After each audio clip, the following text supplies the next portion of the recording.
سلام دوستان، من رنام، به کانال من خوش اومدین. امروز میخوایم جواب این سوالو بدیم که چرا ویزای هلند ریجکت نمیشه. با من همراه باشید.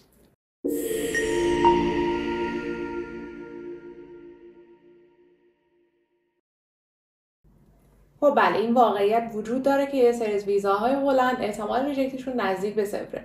یعنی درصد کسایی که ریجکت میشن خیلی خیلی خیلی پایینه. اما ما باید اول تعریف بکنیم که اینا چه ویزاهایی هستن.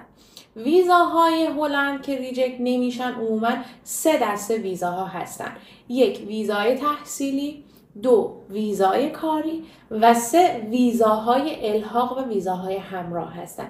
این نوع از ویزاها امکان ریجکتشون خیلی پایینه. منظور ما از ویزا این 3 مورده: ویزاهای توریستی، ویزاهای استارتاپ، ویزاهای ثبت شرکت و سایر ویزاهایی که شما ممکنه که تو سوشال مدیا راجع بهشون بشنوید هیچ چیز 100% وجود ندارن. حالا می‌خوایم ببینیم که چرا این 3 مدل ویزا ریجکت نمیشه. نکته اصلی که باعث ریجکت نشدن ویزا میشه داشتن اسپانسر. این اسپانسر داشتن مهمترین نکته هستش که دست هر کسی که میخواد پرونده رو بررسی بکنه میبنده. اسپانسر چه شخصی هست؟ هر شخصی که از طرف اداره مهاجرت تاییدیه این رو داشته باشه که بتونه شخصی رو به هلند دعوت بکنه و اون اتوریتی رو داشته باشه میشه اسپانسر شما. اسپانسرهای بچه‌های کاری کارفرماهاشون هستن. معمولاً این کارفرماها شرکت‌های بسیار بزرگ هستن که برای جذب نیروی کاری از دولت این اجازه رو گرفتن که نیرویی که استخدام میکنن رو به عنوان اسپانسرش عمل بکنن. وقتی که شما اسپانسر دارید دیگه عملا پرونده شما تکمیل، مسئولیت کار شما کاملا به عهده شخص دیگه و شما به دعوت اسپانسرتون وارد شدید.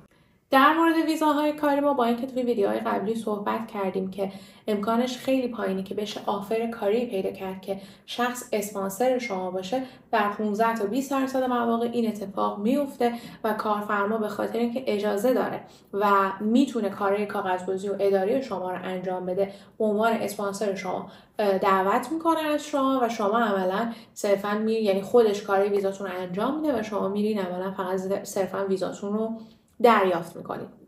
گروه دومم گفتیم ویزاهای تحصیلی هستن.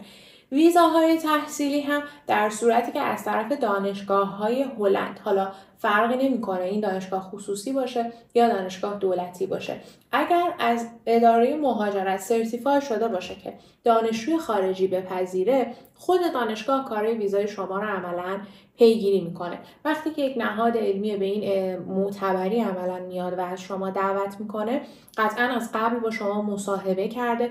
احتمال مصاحبه در واقع سشن های دانشگاه خیلی بالاست برای اینکه به شما پذیرش بدن که بتونن سطح زبانتون رو بسنجن و ببینن که شما واقعا اون شخصی هستید که براشون رزومه فرستادین و یک شخص واقعی هستید. این موارد رو بررسی میکنن و اگر به شما یک دانشگاه پذیرش بده و مدارک شما رو سراسر تایید بکنه و عملا مدارک شما کامل باشه، برای گرفتن ویزاتون مشکلی پیش نمیاد و شما صرفا برای پیکاپ ویزاتون توی ایران یک وقت میگیرین و عملا ویزاتون رو دریافت میکنین. سومین نوع ویزاهایی که امکان شکستش خیلی پایین هست ویزاهای همراهه. ما 2 حالت ویزای همراه داریم. ویزای همراه اول برای دانشجوهایی هستش که وارد خاک هلند شدن که ما توضیح دادیم شرایطشون چه شکلی هست، اجازه کارشون به چه شکله. دانشجویی که وارد هلند شده حالا اجازه داره از طرف دولت که اسپانسر همسر و فرزندش بشه. با اینکه شما یک دانشگاه یا نهاد علمی معتبر نیستید یا یک شرکت خیلی بزرگ نیستید، اما همچنان از طرف دولت این اجازه رو دارید که برای همسر و فرزندان زیر 18 سال خودتون درخواست ویزای پیوست بکنید و معمولا زیر 3 ماه الحاق انجام میشه و شخص میتونه در واقع همسر و فرزندان خودش رو به خود هلند دعوت بکنه و هیچ مشکلی هم عموما توی این روال به وجود نمیاد. تنها حالتی که ممکنه این ریجکت بشه اینه که شما مثلا مدارک فیک بهشون ارائه کرده باشید، اطلاعات غلط بهشون ارائه کرده باشید. در بعضی از موارد هم چون هلند ویزای پارتنر داره، یعنی برای کسایی که رجیسترد پارتنر نیستن، یعنی ازدواجشون به صورت رسمی ثبت نشده، ممکنه که بخوان از اون موارد ایراد بگیرن یا بخوان که بهشون بیشتر ادله نشون بدین که شما واقعا سال‌هاست با هم دیگه زندگی می‌کنید.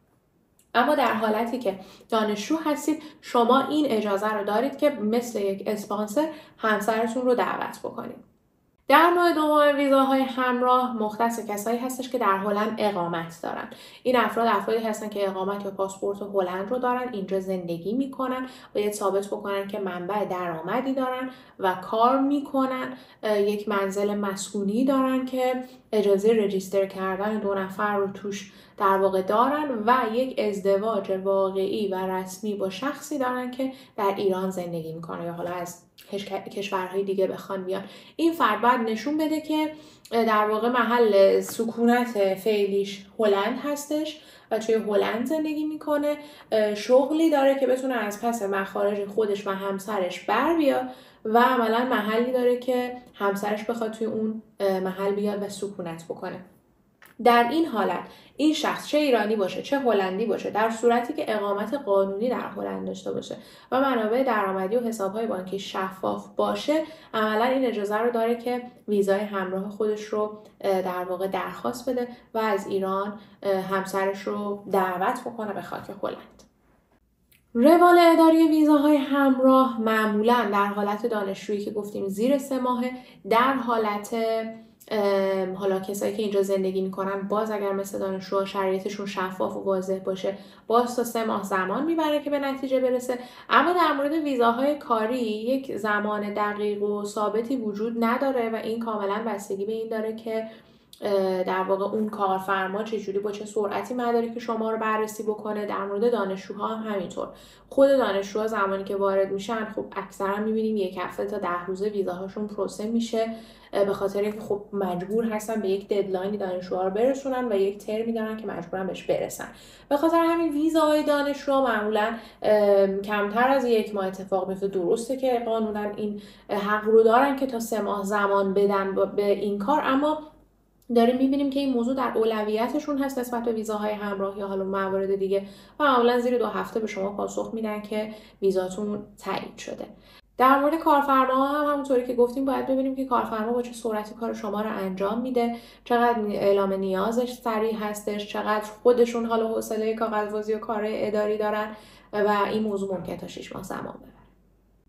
پس اگر که موارد رو بررسی کردید و کشور هلند کشوری هستش که از یک از این 2 روشی که گفتیم میخواید بهش وارد بشید اصلا استرس و نگرانی مبحث ویزا رو نداشته باشید تا زمانی که اتفاق جدیدی نیفتاده، تا زمانی که قانون جدیدی تصویب نشده، صحبت‌های ما به قوت خودش پابرجا هست، جای هیچ گونه استرس و نگرانی هم نداره. توی ویدیوهای بعدی شما رو میبینم.